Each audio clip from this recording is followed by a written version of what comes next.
Muy buenas tardes, maestros y maestras. Como cada martes, nos da muchísimo gusto recibirlos en este espacio de reflexión, de intercambio de ideas, un espacio donde nos damos esta oportunidad de pensar nuestra aula, de pensar nuestra intervención como docentes. Y ahora, en este periodo que ya está por cerrar, el ciclo escolar 2022-2023, nos da muchísimo gusto en este mes destinar a un gran tema, un tema que tiene que ver con una enorme cantidad de prácticas, de situaciones que a veces han puesto a la educación en un problema. ¿Y por qué decimos que la evaluación puede problematizar todo un esfuerzo educativo?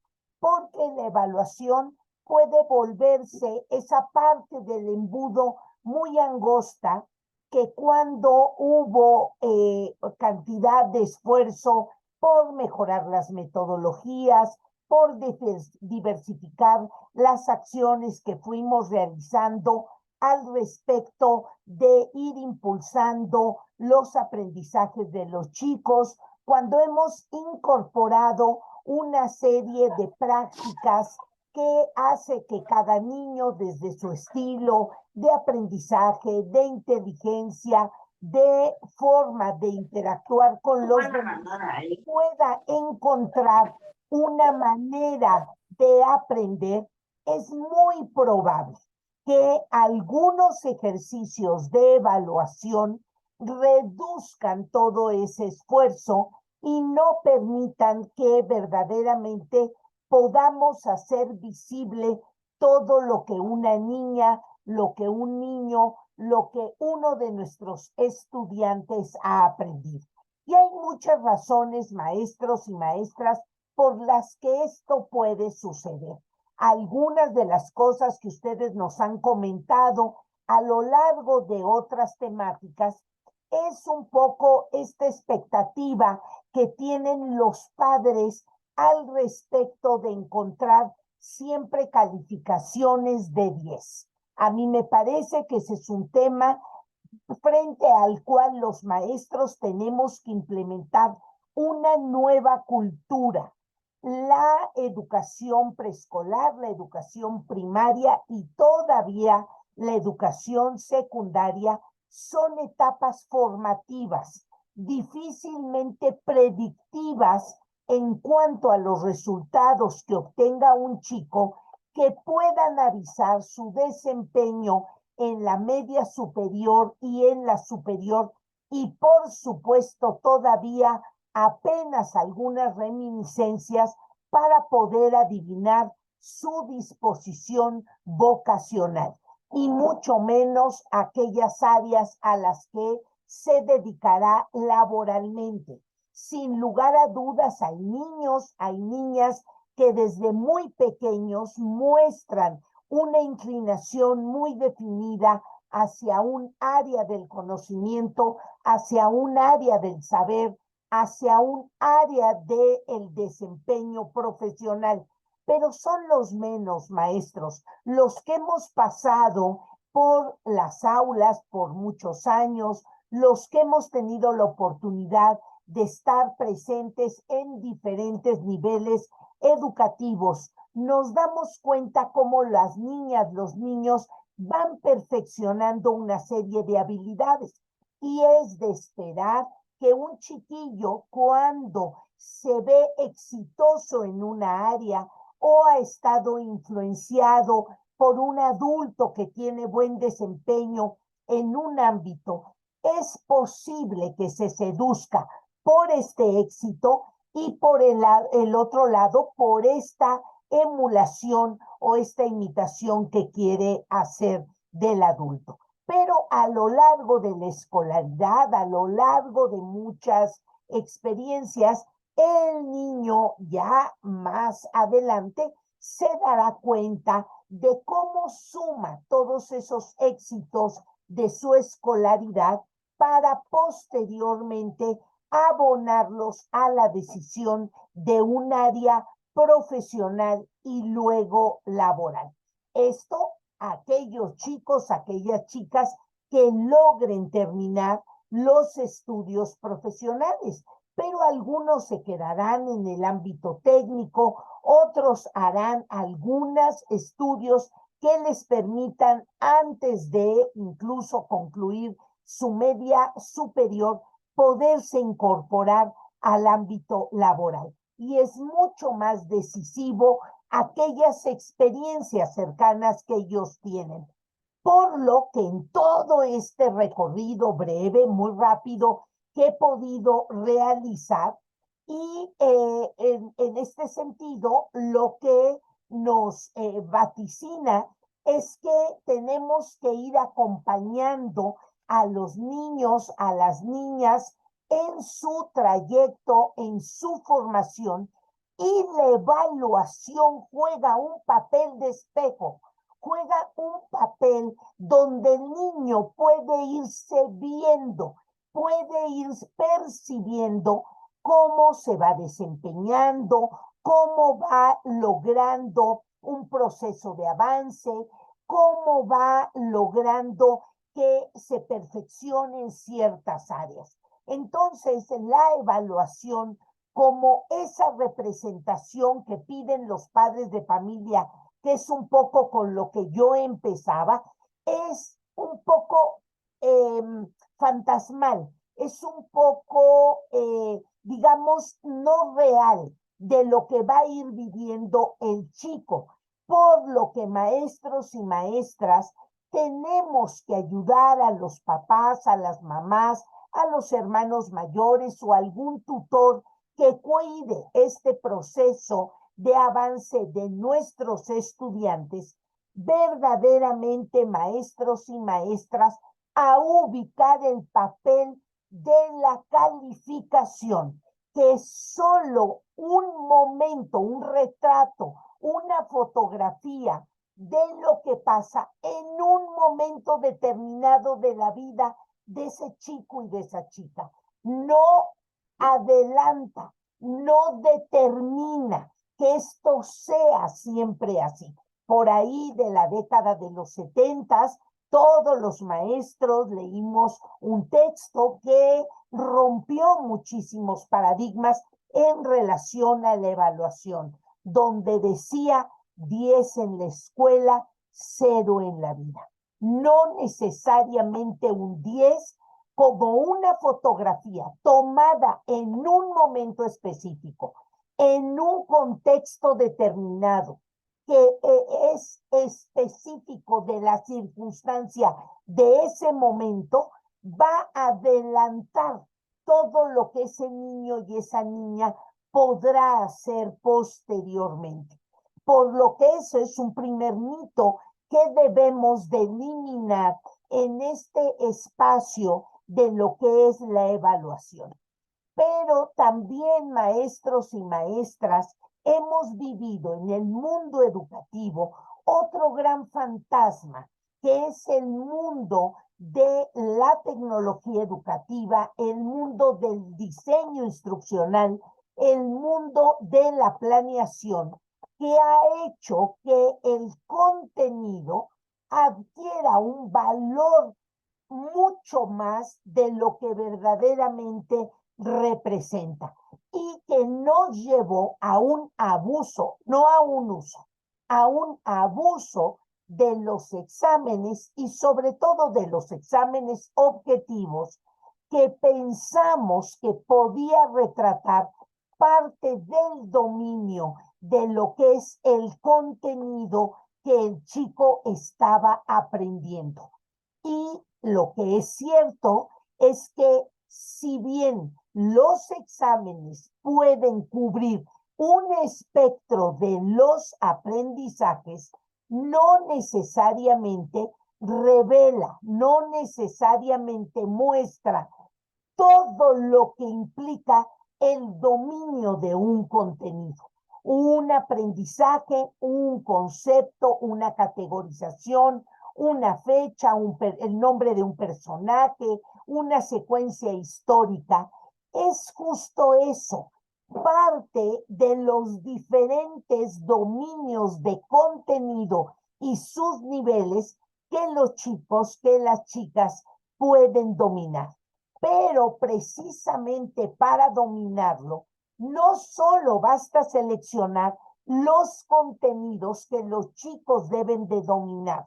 Ya mucho se nos ha insistido que hay que rodear los procesos de aprendizaje de los niños, de las niñas, en un contexto, maestros y maestras, donde ellos aprendan a aprender ese contenido, aprendan a aprender a profundizar sobre ese contenido, aprendan a aprender lo que dudan de ese contenido, aprendan a aprender lo que no les gusta de ese campo disciplinar.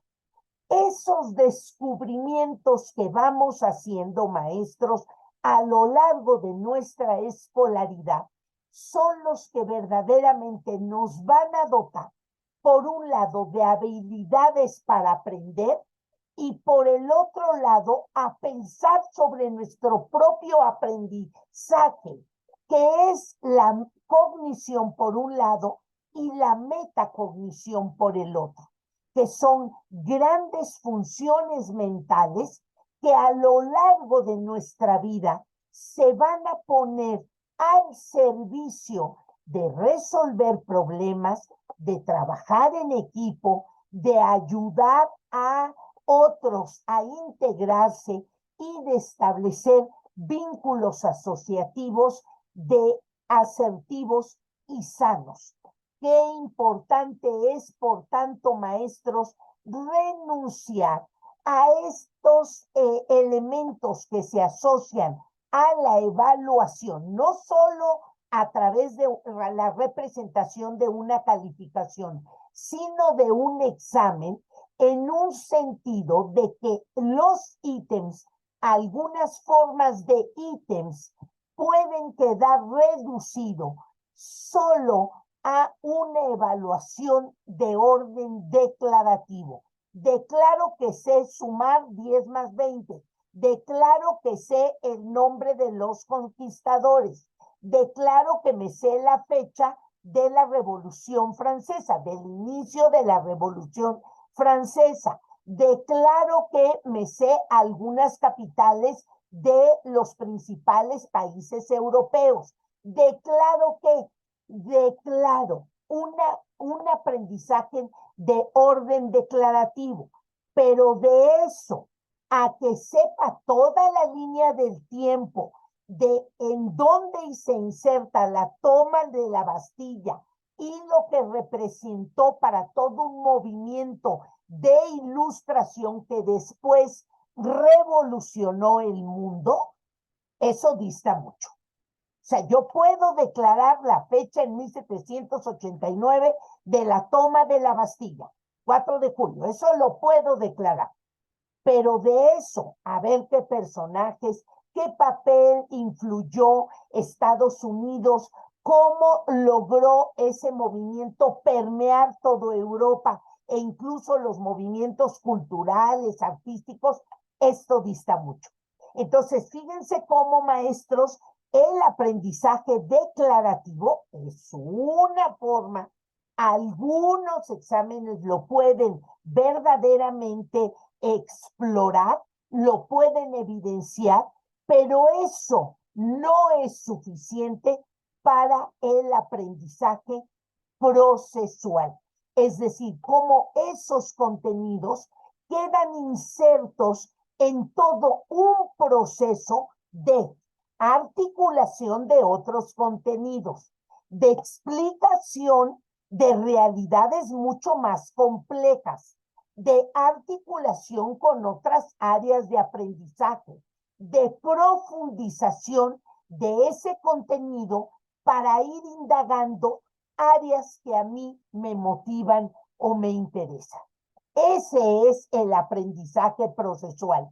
Y creo que ahí tenemos varios eslabones, maestros perdidos, que hacen que el programa, una seriación de contenidos, una exigencia de poder decir que hemos hecho algo, puede limitar la función de los exámenes, puede limitar la exploración que hacemos y ese espejo que también ponemos a través de los exámenes puede confundir a los niños. Hombre, es innegable que muchos de nosotros tenemos memoria fotográfica, tenemos una enorme capacidad, a la mejor visual, de retención o auditiva de información, pero eso no necesariamente revela que ese aprendizaje esté verdaderamente asumido,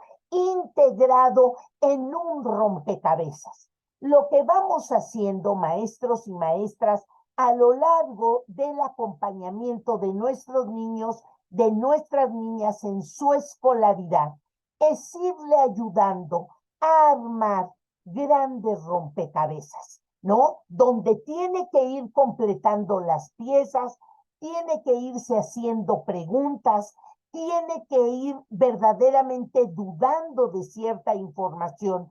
Y me parece que es para allá donde van los sistemas educativos del mundo. Y justo la evaluación diagnóstica es eso, una evaluación que permanentemente me esté diciendo cómo voy. Una evaluación, la evaluación diagnóstica no es aquella que realizamos al principio del año escolar para ver cómo vienen los chicos. No, la evaluación diagnóstica no tiene un momento, es permanente en precisamente el levantamiento de información para que de una o de otra forma vayamos autocorrigiendo, vayamos acompañando a nuestros chicos, a nuestras chicas en precisamente ese proceso de crecimiento. La escuela como un espacio donde el chico tiene la oportunidad de irse poco a poco haciendo cargo de su capacidad de aprender, de su capacidad de perfeccionar esa capacidad de aprender y de autorregular sus procesos de aprendizaje. Y otro elemento más, y que tiene que ver con la evaluación formativa e integral, es que un aprendizaje tiene varias manifestaciones, maestros, y tiene muchas maneras de evidenciarse.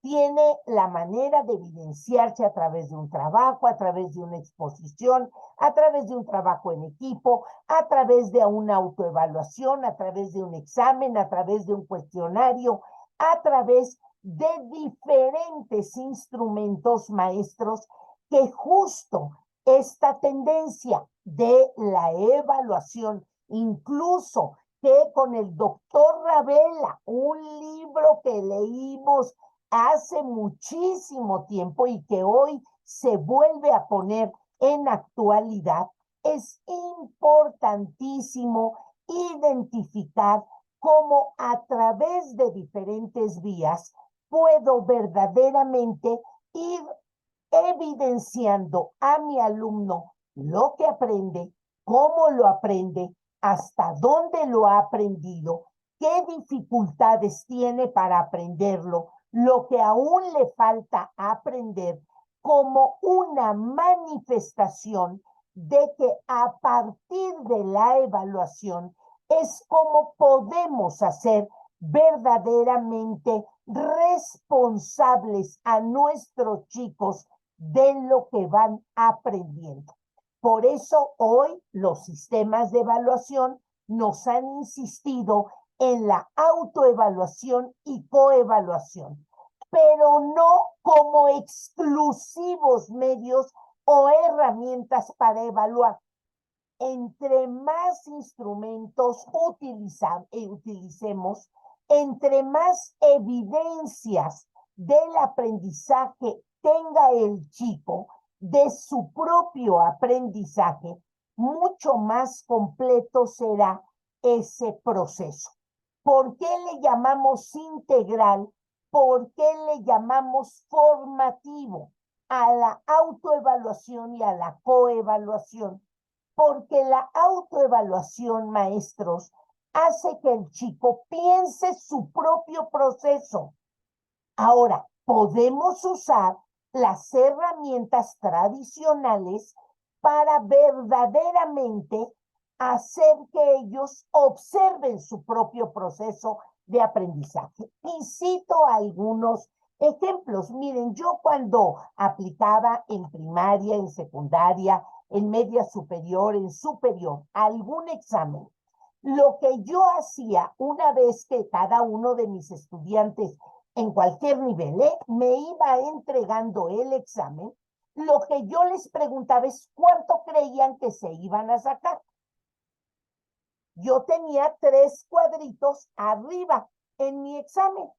Y entonces ellos me decían, ay, maestra, pero ¿cómo voy a saber? Estuvo muy difícil el examen. A ver, ¿te pareció difícil?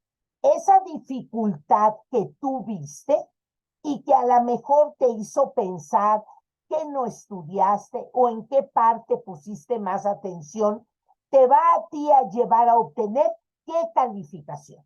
Entonces, a veces tenía que dialogar con algunos les tenía que convencer de que se autoevaluaran, es decir, que ellos dijeran qué percibían de su propio desempeño. Y eso lo ponía en el primer cuadrito. Luego, pues yo calificaba el examen y la calificación obtenida la ponía en el segundo cuadrito. Y luego devolvía al chico el examen al día siguiente o a los 2 o 3 días que los veía. Y les decía, a ver chicos, tienen encerrado en un círculo aquellos reactivos, aquellas preguntas que no contestaron correctamente o están incompletas. Tienen 10 minutos para corregirlas con otro color. Me volvían a entregar su examen, revisábamos lo que habían corregido y esa era la tercera calificación. Era sorprendente, maestros, cómo los chicos sin previo aviso de estudiar, lo que lograban era recuperar información que el estrés del examen, la presión, lo que ustedes quieran, no recordaban. A ver, esta técnica, este tercer momento, no siempre lo aplicaba. ¿Por qué? Porque si yo lo aplicaba en cada examen, los chiquillos iban a saber que bueno, ya conocían el examen, estudiarían lo que suponían que tenían mal y lo corregirían. Son, maestros, técnicas que uno debe de ir construyendo para generar ese espejo y que los chicos se miren a sí mismos. Cuando la calificación que ellos se ponían y la que yo había adjudicado era la misma, les aumentaba un punto y les hacía válido las nuevas respuestas. Cuando la calificación era más baja, la que ellos se ponían, sí, lo que hacía era, en una primera oportunidad, ponerle la calificación mía, que era la suya, finalmente, y que era más alta. Pero sí había algún escuincle que se había calificado más alto, ¿sí? Le dejaba la calificación que se había sacado, ¿sí? Es decir, eso es autoevaluación. Es un ejercicio muy sencillo, maestros, pero ¿qué es este reflejo de lo que queremos comunicar? ¿Qué es la evaluación formativa? Esta evaluación que a través de la autoevaluación ellos van pensando, reflexionando, analizando su propio desempeño. Por supuesto que podemos utilizar un ejercicio donde pongamos alguna lista de cotejo, alguna escala estimativa, para que ellos valoren, por ejemplo, una redacción, una exposición, una maqueta, algún otro producto de aprendizaje que nosotros hemos propuesto. ¿A qué me estoy refiriendo? No es solo de cuánto te sacas, cuánto te pones. No, la autoevaluación requiere un proceso mucho más sistemático, requiere hacer pensar al chico de tal manera que él pueda identificar si puso poco esfuerzo. Era lo que yo hacía, por ejemplo, con los trabajos. Yo recuerdo que la primera ocasión que yo dejé un trabajo en la media superior, uno de los chiquillos, cuando yo le devolví su trabajo y se sacó 7, me dijo, maestra, pero ¿cómo me saqué 7 si el día anterior no dormí nada por hacer el trabajo? Digo, por eso te sacaste 7, porque nadie puede tener una buena calificación de un trabajo que ha hecho durante toda una noche previo a la entrega del trabajo. No, un trabajo se hace poco a poco, se hace un borrador, se revisa, se vuelve a analizar, se deja descansar, se busca más datos, se ubica qué es lo que no nos gusta. Y ahí entonces empecé a diseñar pequeñas rúbricas que le permitieran a los chicos ir haciendo una autoevaluación de cómo iban haciendo su trabajo. Oigan, ya terminaron de leer el artículo, oigan, ya tienen su primer borrador. A ver, ¿qué es lo que van incluyendo en el primer borrador? Tenemos no solo que atacar el contenido que queremos enfrentar, tenemos también que modelar los procesos que subyacen al producto que estamos impulsando, maestros. Una cosa es que ellos aprendan las funciones, por ejemplo, del dióxido de carbono o del oxígeno para la respiración o de la combustión. Una cosa es ese contenido y otro, el producto que le vamos a pedir al chico para evidenciar que domina ese contenido. Pero si yo le dejo un trabajo, si yo le dejo un resumen, si yo le dejo contestar un cuestionario, si yo le pido que haga una historieta con ese documento de lectura, el chico tiene que ir modelando también el propio instrumento con el que me va a mí a mostrar que sí domina el contenido. Y eso, maestros y maestras, lo tenemos que modelar, ¿sí? Entonces, la autoevaluación es esa mirada que ayudamos a nuestro chico y a nuestra chica a hacer de su propio trabajo, de su propio proceso, de su propio desempeño, de tal manera que es a través de la autoevaluación que vamos acompañando la única que le va a dar oportunidad de hacerse responsable, de hacerse autónomo en su capacidad de independencia para estudiar. Esa y la retroalimentación permanente que hagamos de un examen, de un trabajo, de una exposición, de una visita guiada o de cualquier otro producto. Si no damos retroalimentación, maestros, entonces el chico difícilmente va a poder saber si ese trabajo, si ese examen, si esa exposición estuvieron verdaderamente adecuadas. Y muchos maestros me han dicho, y seguramente algunos de los compañeros que ahora estamos aquí, pensarán, pero pues si apenas tengo tiempo para terminar el programa. Ese es algo que recurrentemente los maestros dicen. Sí, claro, porque estamos centralizados en ese segundo mito de dar prioridad al programa. Y maestros, ya llegó el tiempo, como lo hicimos en pandemia, que el programa lo destrozamos.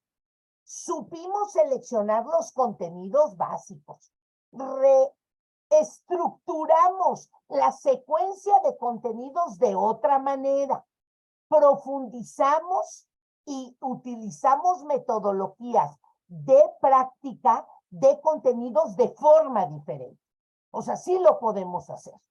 Entonces, los programas, maestros, son una pista y sí debemos de buscar maneras en donde nos centremos en esto que hemos llamado aprendizajes sustantivos, aprendizajes trascendentes, aprendizajes básicos. Por supuesto, lectura de comprensión, producción de textos escritos, razonamiento, análisis y búsqueda de información son básicos. Esos se los va a llevar el resto de la vida. ¿Ah? A partir de cómo vamos ejercitando estos aprendizajes básicos, pues a partir de algunos contenidos que tú vayas seleccionando de las materias. Tampoco es válido, maestros y maestras, decir, vamos a quitar contenidos porque pues ni los aprende. No, hay que revisar primero nuestras metodologías y la motivación del chico y los antecedentes de sus contenidos para efecto de ver si hay condiciones de continuar en esta articulación de la cadena de contenidos. Y por supuesto, maestros, otra manera, otra forma de evaluación integral y formativa tiene que ver con la coevaluación. Es decir, no solo la percepción del maestro, que esa es por la que nos hemos acostumbrado. El maestro es el que evalúa, por lo tanto el maestro es el que me reprueba, el maestro es el que no me quiere. ¿Sí? Esa es una excusa muy buena de parte del estudiante de no hacerse responsable de su propio proceso de aprendizaje. Por eso la autoevaluación viene a tomar una parte muy importante de ese proceso. Pero también está la coevaluación. Yo les voy a decir algún ejemplo de cómo coevalúo, maestro.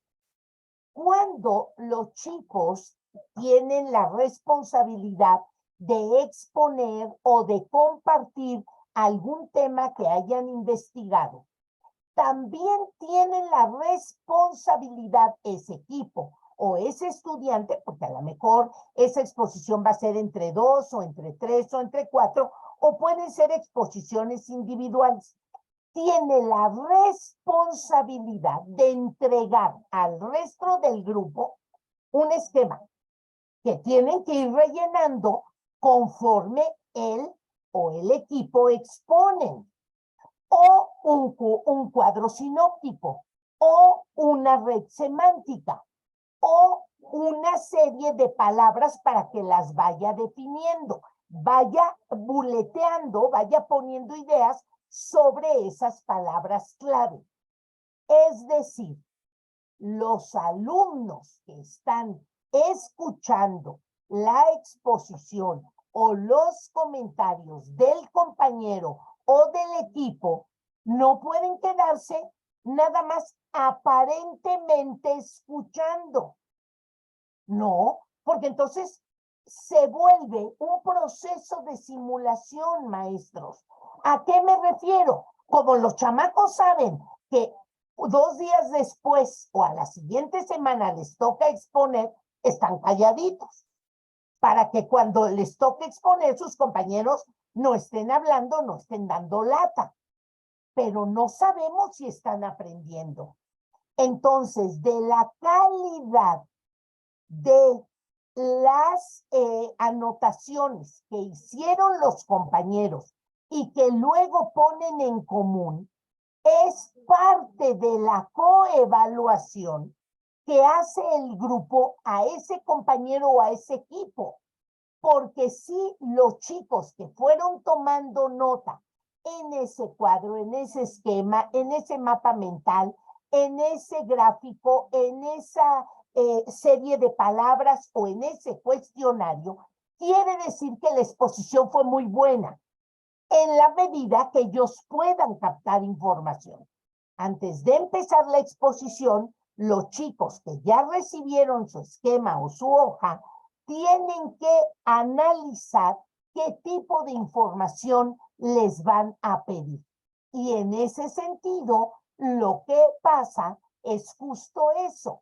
Esa es una forma de coevaluación.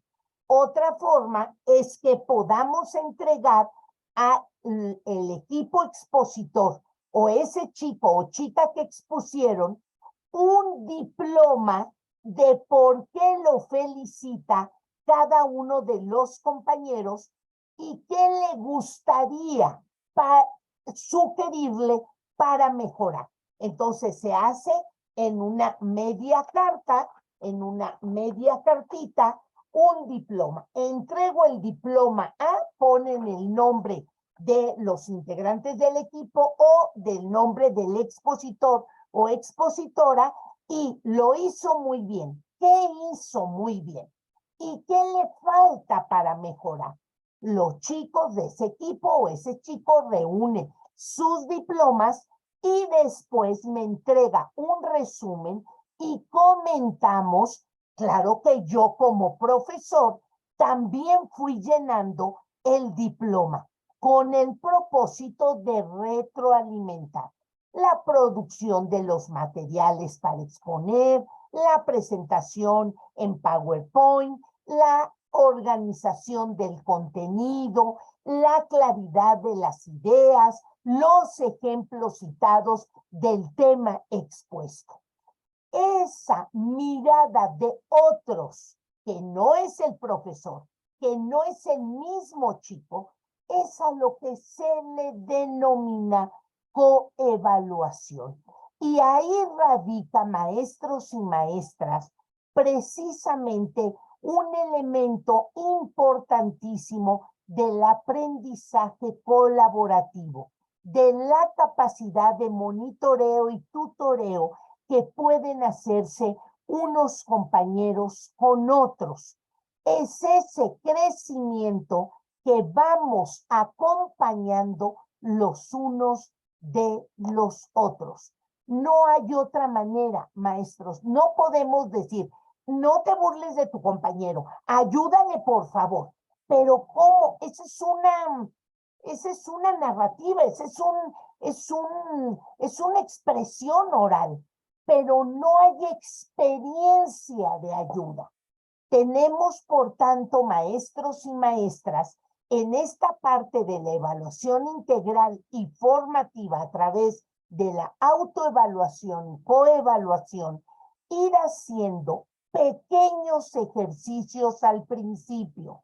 No podemos empezar con un guión de observación o una lista enorme de apartados. Tenemos que empezar con 2 o 3 aspectos de una exposición, de una maqueta. Tenemos que ayudarles a precisar, no podemos dejarlo tan abierto. A mí la parte de maquetas o productos, digamos, en volumen, a mí me gusta que sean muchas coevaluaciones las que valoren los trabajos. Porque yo no sé cómo les pase a ustedes, pero a mí cuando me entregaban las maquetas, había unas maquetas carísimas y había unas maquetas que era evidente que las había hecho un adulto, no eran de los mis chicos de secundaria. Y entonces, ¿qué pasaba? Tenía una de reclamos, es que la maqueta, ¿para que las deja? Nos cuestan carísimas. Y ese es el problema, maestros. Cuando los productos de aprendizaje no revelan el aprendizaje mismo. Entonces yo sí les decía, a ver, voy a revisar las maquetas del sistema solar planetario. Entonces, necesito que el tamaño de los planetas sea proporcional. Si me entregan bolitas todas del mismo tamaño, ya de entrada tienen 7. Porque entonces no investigamos el tamaño de los planetas. La distancia entre uno y otro debe de ser el proporcional de acuerdo a como nos dice la literatura que es la distancia. Tiene que venir una dimensión en escala. Claro que yo les explicaba y todo lo demás, pero yo les decía exactamente qué elementos iban a ser parte de la evaluación, de esa mirada para poder asignar un comentario y una nota que revelara que esa maqueta estaba correcta. Cuando hacíamos una maqueta, por ejemplo, de alguna representación, digamos, de la selva, a ver, yo le decía, no me vayan a traer, por favor, un zorrito más grande que una jirafa. La jirafa es más grande que un zorro. Entonces, empezaba yo como a tratar de que ellos, en esa representación de lo que me fueran a entregar, verdaderamente llevaran elementos que representaran, maestros y maestras, la realidad de lo que estaban estudiando. Y luego en la coevaluación yo daba a los chicos media carta con los aspectos que tenían que evaluar. ¿Qué hacía yo? Recogía todas esas coevaluaciones, separaba las que habían sido muy rudamente tratadas. Eso incluso, maestros, a mí me daba una autoevaluación muy importante. A veces los maestros percibimos relaciones inadecuadas en nuestros chicos, sobre todo en secundaria. A mí me ayudaba mucho. Aquellas maquetas que en mi percepción estaban bien hechas, bien logradas, con datos correctos, con todo lo requerido. Y yo veía 4 o 5 fichas que eran muy rudas, incluso muy subjetivamente evaluadas en negativo, esas las aislaba, ¿sí? También podía advertir que los amigos, los más allegados, no eran objetivos al evaluar y ponían todo bien, bien, bien, bien, bien, bien. Esas también las aislaba y me quedaba con las que eran mucho más objetivas conjuntamente con mi retroalimentación. ¿Qué íbamos haciendo, maestros, en relación a esto? A decir, sí reviso, sí veo lo que está pasando, no permito abusos, que son algunas habilidades del maestro que aplica una evaluación diagnóstica, es decir, permanente, continua, y que se apoya en la autoevaluación y coevaluación y el seguimiento como una manera, una forma verdaderamente de responsabilizar al alumno y hacerlo autónomo en su aprendizaje, y por el otro lado, ayudar a madurar a los compañeros para hacer trabajo colaborativo. Entonces, como ven, maestros, la evaluación sugerida en este plan 2022, pero además que conocemos hace mucho tiempo, no es de ahorita se hace mucho más evidente porque la pandemia sí nos hizo aprender muchísimas cosas y apoyarnos en otras maneras de evaluación. ¿Qué pasa? Que este giro hacia una evaluación que esté menos centrada en las calificaciones, que haga que los padres, todos los actores educativos comprendan que el aprendizaje es diferenciado, que hay que valorar muchas cosas y sobre todo, maestros, la gran ganancia, evitar una emoción académica que a mí me parece sustantiva, el protagonismo y la envidia. Si hay algo que la evaluación, maestros, ha generado en procesos individualistas, y creo que eso nos lo explica poco, esta transformación que se quiere realizar en la educación, es ese protagonismo. No es cierto, maestros, es imposible, ¿sí?, que uno de nosotros sea bueno en todo.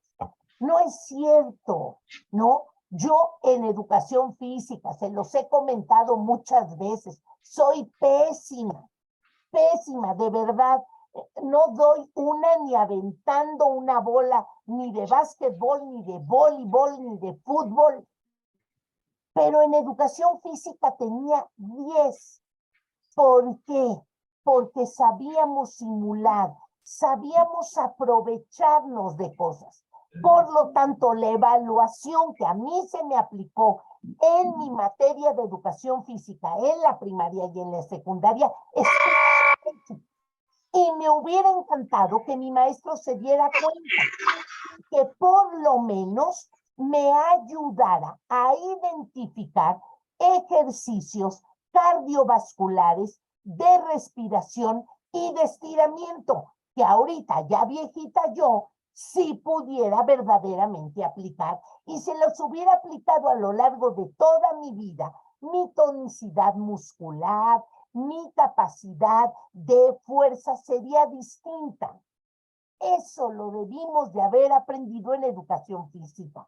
Entonces, maestros, como ustedes se habrán dado cuenta, pues la maestra Pati Frola estaba por llegar de un vuelo, trae un atraso, y a mí, que me encanta el tema de la evaluación y que además me sirve mucho de antecedente, porque en la próxima sesión vamos a ver evaluaciones diagnósticas, formativas e integrales, y las pruebas no desaparecen, sino se van a hacer de forma distinta. Y me va a dar un gusto mostrarles cómo hacer esas formas de pruebas. Si esto que hemos revisado el día de hoy pone un buen antecedente conjuntamente con lo que advertimos y el maestro nos comentó la semana pasada de lo que verdaderamente debe de ser la evaluación. Una evaluación que el maestro, yo señalaba, lleva tiempo, sí, pero la etapa de preescolar, primaria y secundaria es formativa. Hay que perder tiempo en esto que decimos perder tiempo, que es ganar en los procesos verdaderamente de aprendizaje, de formación, de profundización y sobre todo, maestros y maestras, de seguridad, que el chico gane seguridad en su capacidad de aprender. Un chico que aprende seguro está permanentemente motivado, cumple con las actividades, abona y aporta en el grupo, y ese es el gran trabajo coyuntural que debe de hacer un maestro de preescolar, primaria y secundaria para ahora sí enrutar a las niñas, a nuestros niños, a que hagan un proceso de media superior y de superior profundamente correcto. Y si nosotros generamos una evaluación así, vamos a evitar que haya este individualismo inexistente de todos sacarse 10, sino que en la propia evaluación me vayan diciendo, tengo que invertir más estudio en tal asignatura, no lo estoy logrando en tal asignatura. Y el tema de la reprobación, de veras, no debería de existir, no por lo menos en preescolar y primaria, sino generar estos procesos donde hagamos pequeños grupos, donde vayamos acompañando al chico a perfeccionar sus habilidades. Entonces, estoy bajo en mi desempeño de tal o cuales contenidos, ¿sí? Y por eso tengo un 40% o un 4%, pero de ahí tengo que salir. Y esta cuestión de este sentido, cuando la evaluación es preferencial, cuando no es igual para todos, sí se puede generar esta otra sensación de disgusto, de poca empatía, de envidia, que no es correcta, maestros y maestras. Esa es parte de los principios de lo que hoy se llama evaluación diagnóstica, evaluación integral y evaluación formativa. Yo tengo por aquí, a ver de dónde, de qué entidades nos acompañan el día de hoy. Tenemos por aquí, ya me dijeron, de Ciudad de México, de Campeche, de Chiapas, de San Luis Potosí, de Oaxaca. Nos da muchísimo gusto recibirles. Y tengo por aquí algunas intervenciones donde me dicen, y también se trabaja la honestidad. Por supuesto, maestra, por supuesto. Qué maravilla que el chico, incluso las tareas, que en muchas ocasiones los maestros me han dicho que las tareas sirven para reforzar el aprendizaje, si bien alguna ejercitación o algún ejercicio de profundización puede ayudar las tareas son un enorme ejercicio de autorregulación del propio chico. Es decir, que el propio estudiante advierta cuánto tiempo puede quedarse sentado, qué sí aprendió, y es mucho mejor, maestros, que el chico se autoevalúe y diga, hasta aquí me quedé, maestro. Ya no supe qué hacer. Ese pequeño ejercicio, maestros, ayuda a la honestidad. Incluso, fíjense, maestros, me tocó conocer en Finlandia, no porque yo conozca Finlandia, sino conocí algunas estrategias de sus exámenes. Una que me encantó, miren, el maestro pone 10 preguntas, o 8 ejercicios, o 20, los que quieran ustedes, pero le dice al alumno, vas a empezar a contestar y lo que va a suceder es que las que sí te sepas, no las vas a contestar. A partir de que digas, uy, estas 3 ya me empiezan a costar trabajo, a partir de ahí empiezas a contestar.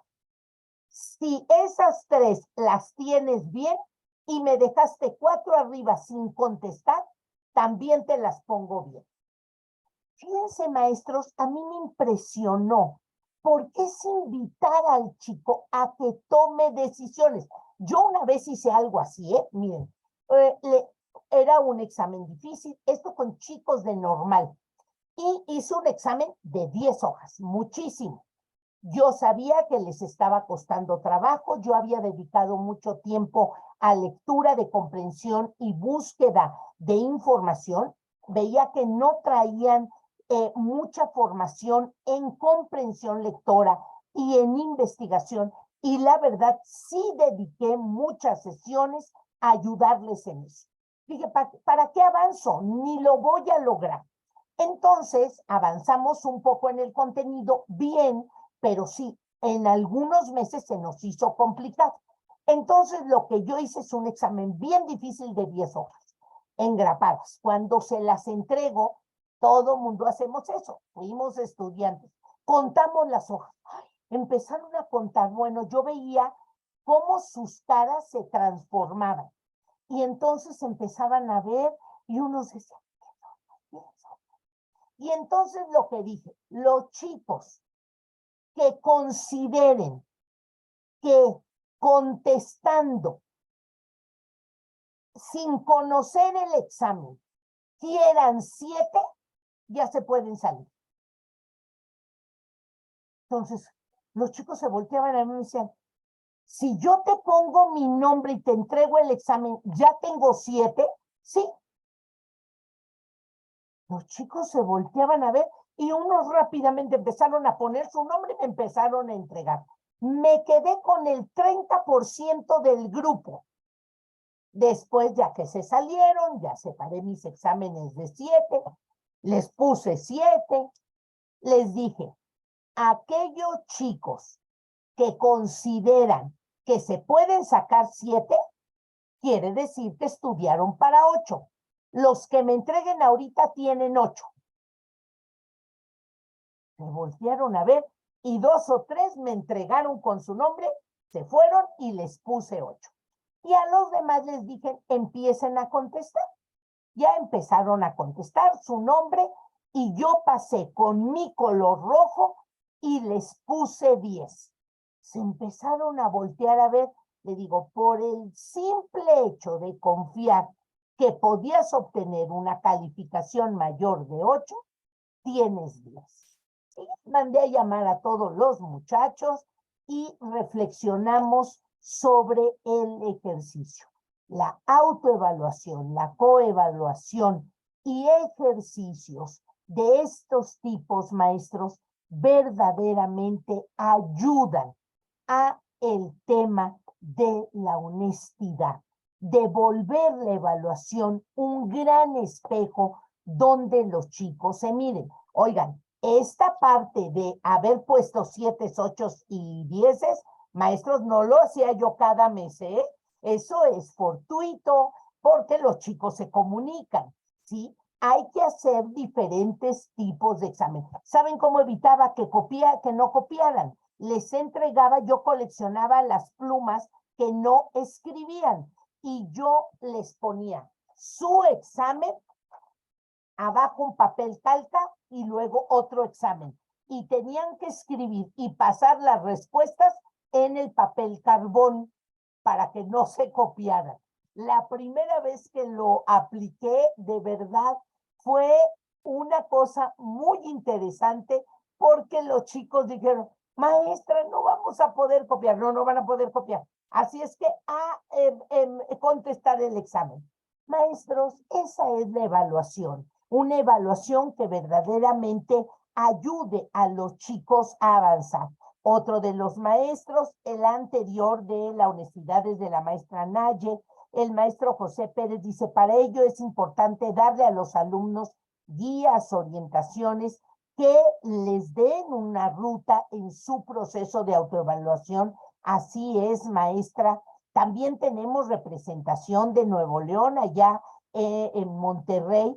Por ahí la maestra Elsa Gobea nos dice, en el caso de secundaria o quinto y sexto de primaria, puede hacerse con el llenado de un formulario con cuestionarios determinados utilizando el celular. Claro que sí, maestra, o incluso podemos con el celular y con un cañón les ponemos estos famosos cuestionarios y los chicos van contestando y rápidamente van saliendo las tendencias, claro que sí.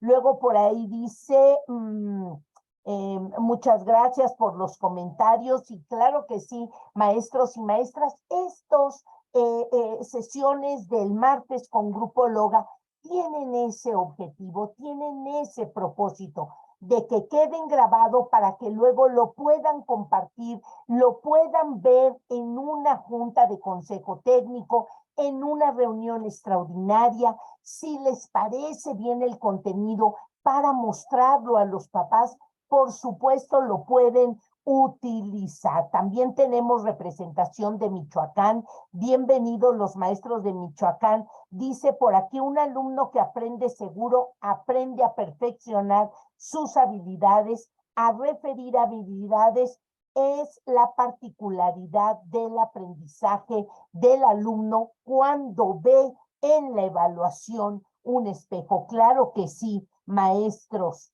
La evaluación es importante, sí, y es parte de todo un proceso. Bienvenidos también a los compañeros de Nayarit, del Estado de México, de Puebla, que son algunas otras entidades que aquí nos están saludando. Guanajuato también está presente. Y tengo por ahí una mano, creo tener alguna del maestro Juan Carlos. Maestro Juan Carlos, con su comentario terminamos nuestra sesión del día de hoy. Por Buenas favor. noches, maestra Patti. De Muy verdad buenas estoy muy noches. emocionado sobre todo esto, sobre todo porque vamos a ver cosas muy interesantes. Tal vez nos topemos con muchos bardas en esto. En mi materia de artes, maestra, soy muy motivador con mis niños en secundaria, porque trabajo en preescolar. Se me hace muy raro y horrible que al principio del trimestre me saquen una buena calificación, 9, 10, y viene bajando esa calificación en el segundo y el tercer trimestre. Cuando yo les hice la pregunta, el por qué, lo que me contestaron, maestro, aunque yo saqué 2.5, ya pasé su materia. Y es cuando los vengo motivando. Llamo a los padres de familia y les explico el por qué esa mentalidad del alumno o de su hijo, digo, tiene que platicar con él, con ella, de que aunque ya haya tenido una buena calificación, esta calificación debe permanecer en los otros 2 trimestres.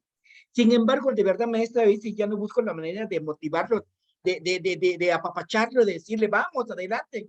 Y esta vez me llevó a hacer un ejercicio citando a los padres de familia, junto a sus hijos, porque ya había yo focalizado como entre 8 o 10 de cada grupo que tengo de 5, y entre ellos hice los mismos trabajos del trimestre y sacaron una buena calificación. Qué bueno, profesor Juan Carlos. Y en relación a los papás, lo que yo hago es que cuando voy a entregar algún reporte, alguna boleta, algún instrumento administrativo que da cuenta de los procesos de aprendizaje, yo cito al niño y a los papás y le doy al niño la boleta para que se le entregue a su papá o a la mamá o a la abuelita y los dejo platicando, ¿sí? Porque es que el chico entregue su proceso de aprendizaje. Y para terminar, palabras finales de la doctora Frola, que ya la tenemos por aquí. Patti, bienvenida. Tienes tu micrófono. Pati, pues aquí estoy, de verdad, si vieras de las rodillas hacia abajo, mojada, mis zapatos nuevos que iba a usar en el día de hoy, arruinados porque se inundó el aeropuerto en Tuxtla Gutiérrez, Chiapas, pero también el de la Ciudad de México. Bueno, de verdad, un drama, pero estoy apenadísima, pero olvidemos la disculpa para después y mejor vamos a tratar de aportar algo después de la disculpa. Si me ven colorada es porque nunca me había pasado esto y siento ya la cara caliente de la pena. Nada, pero al contrario, qué bueno que llegaste con bien. Y una idea para cerrar nuestra sesión de hoy, Patti. Maestras, maestros, yo me refiero a la evaluación como su majestad la evaluación. Si la evaluación se tomara con más seriedad y con más cuidado y con más fineza en sus hechuras, este país sería otra cosa. La evaluación en el sistema educativo no es parte de la agenda, es la agenda del sistema educativo, pero no lo hemos entendido los que lo tendríamos que estar ejecutando. De tal manera que cuando hablamos de evaluación en el marco de la nueva escuela mexicana, es una evaluación que tiene que dejar de ser correctiva. No somos correccional. La evaluación tiene que dejar de ser punitiva porque no somos verdugos de nadie. Yo entiendo que a veces los chiquillos, las chiquillas nos rebasan, nos colman la paciencia, pero no podemos hacernos valer de la evaluación, del aprendizaje, para desquitarnos de esas características que ellos tienen, ¿sí? La evaluación tiene que ser, en este enfoque, una vía de aprendizaje para el docente y para el evaluado. Todos aprendemos. Y curiosamente tenemos que aprender de los errores que cometen ellos, porque al mismo tiempo son errores metodológicos o didácticos que a lo mejor cometí yo.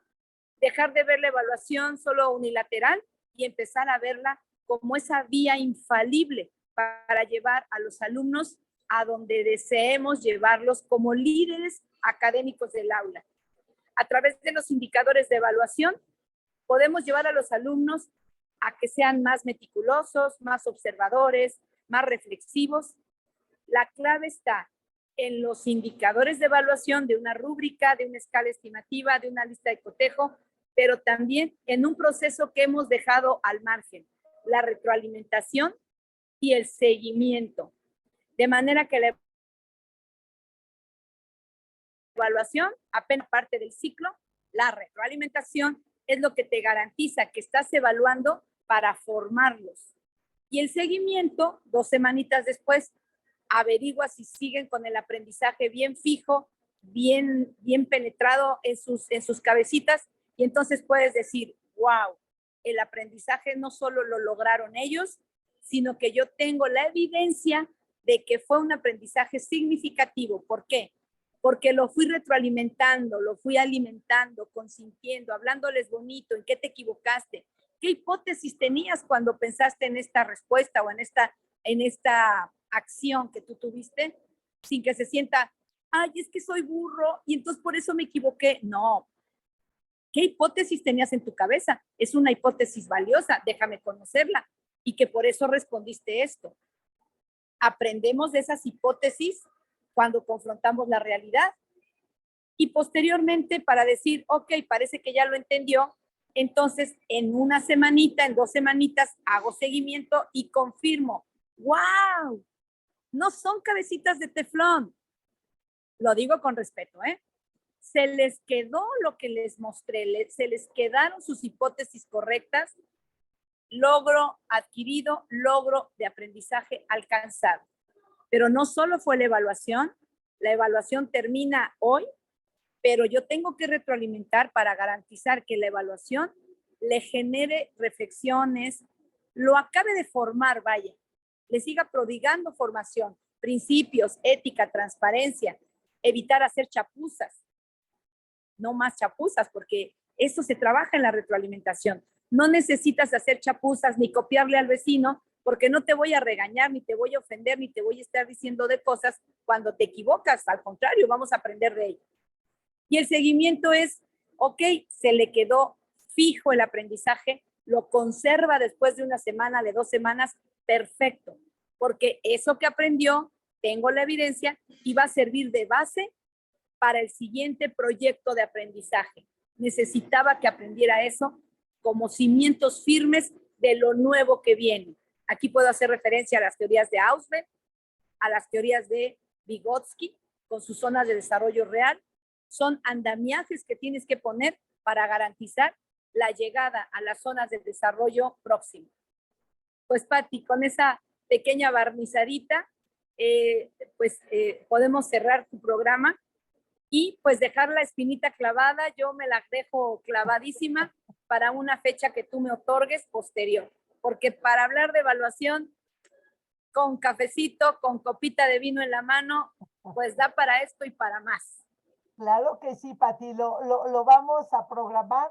Aquí tienes aplausos, muchos mensajes de bienvenida. La gente ubica perfecto tu trabajo, Pati, vas a ver, lo vamos a programar y terminamos con el mensaje del maestro Apolonio. Maestro Apolonio, por favor.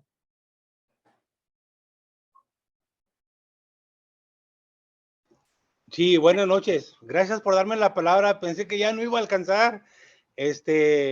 Saludos a la doctora, pues Patricia Frola. Sí, dice adiós. Cuídense mucho, que le vaya muy bien. Qué grato saludarte, Apolonio. Bueno, aquí estamos, mire, estamos compartiendo mucha información. Yo lo que quiero comentar es que lo que dice Paulo Freire en su Pedagogía de la Esperanza, fíjense, dice que a pesar de tantas de las reformas educativas, a pesar de las reformas educativas, ya saben cómo estuvimos con la del 2011, 2017, 2022, ya andamos comparando y comparando y comparando, pero no salimos de lo mismo. Al final de cuentas, yo estoy viendo ya vislumbrando, no quiero ser de mal agüero, pero a cómo está la revalorización del magisterio con esta actualización que deja mucho que desear por parte del gobierno. Tenemos que andar nosotros aquí compartiendo y compartiendo y compartiendo, escuchando muchos compañeros de muchas partes. Pero a pesar de todo esto, yo pienso que muchos compañeros, por sentido común, van a utilizar en el aula, en la escuela, en su comunidad, lo que más les dé resultados de acuerdo a las necesidades de los alumnos. O sea, eso es algo que pasa siempre como un currículum oculto, independientemente de los planes de estudio. El maestro al final va a responder, va a atender las necesidades de los alumnos. ¿Cómo? Cada quien en su contexto y cada quien va a ampliar su práctica, su experiencia, su didáctica. Yo creo que va a buscar todo lo posible, porque si hemos revisado los libros de texto, no hay plasmado un método para la adquisición de la lengua escrita y mucho menos para las matemáticas. No existe en esos proyectos de los escenarios aula escolar y comunitario. O sea, es una pena y ese es una necesidad en todas las escuelas de educación básica. Ahí están los estudios regionales comparativos y explicativos de la OEI, o sea, desde antes de la pandemia, cómo estábamos en lectura, escritura, cálculo mental, matemáticas, comprensión. O sea, ahí está la necesidad. Entonces yo creo que al final de cuentas, yo le apuesto a que al final de cuentas el maestro, con esta reforma, sin esta reforma y a pesar de esta reforma, va a dar respuesta a las necesidades de los alumnos, que es lo que al final de cuentas queremos. Así es. Yo les podría agregar, maestros, antes de despedirnos, lo siguiente. Alguien dijo en los comentarios, ahí está escrito, dice alguien, reformas van, reformas vienen. Sí, reformas van, reformas vienen, pero los ganones, los que van a poder flotar entre la tormenta como corchitos, seremos los que dominamos metodología de la evaluación y metodología de la planeación y diseño didáctico. Los que dominemos esas dos grandes áreas que son propicias de un docente, que son propias de un docente, esos docentes sabremos capotear las reformas que van y las reformas que vienen. Esta en especial tiene muchas cuestiones bondadosas desde el punto de vista humanista que la sostiene y desde un punto de vista también epistemológico, en estas epistemologías reivindicatorias de la sociedad, aquellos que no han estado lo suficientemente vistos y aceptados. Entonces, quien domina metodología va a poder capotear y va a poder rebanar el queso en esta mare magnum de la nueva escuela mexicana. Esa es una recomendación. Pues con eso nos despedimos, doctora Patti, en el sentido de que aquí están maestros que buscan alternativas y enriquecen su práctica. Maestros, hasta el próximo martes con Grupo Loga. Gracias, doctora Patti, y mucho éxito por allá en Chiapas. Un fuerte abrazo. Gracias, Patti. Gracias. Buenas noches, descansen. Igualmente, un abrazo. Bye. Ay. Buenas noches a todos. Buenas noches. Cuídense. Descansen.